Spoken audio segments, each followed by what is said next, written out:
Impian Eril semasa hidup berjuang untuk kemanusiaan bakal diwujudkan Atalia, tulis pesan menyentuh.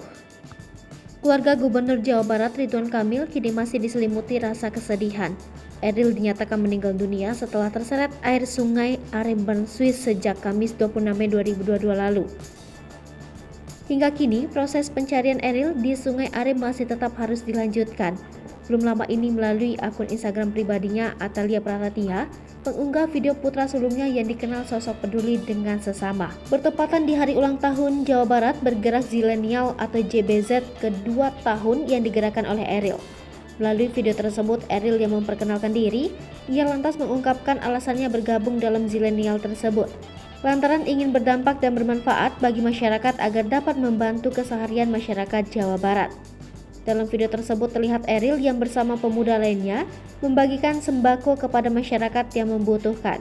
Tak hanya itu, dalam unggahan tersebut juga istri Ridwan Kamil menuliskan keterangan sosok Eril yang peduli dengan sesama masyarakat Jawa Barat. Ridwan Kamil dan keluarga kini telah ikhlas atas takdir Eril.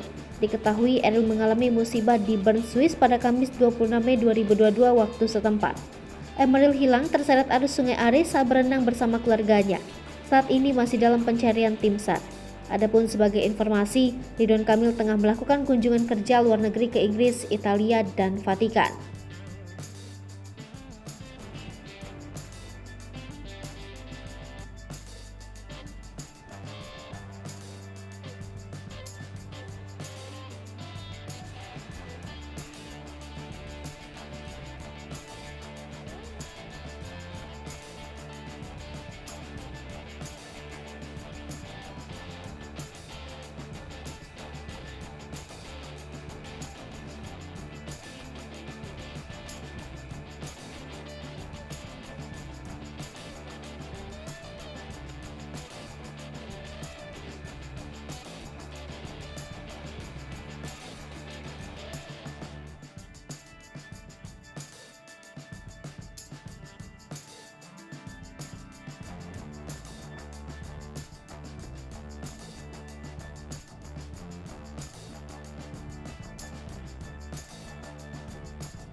Hai pemirsa Sri Popo TV, jangan lupa komen, like, dan subscribe, serta tonton terus berita-berita terupdate lainnya ya.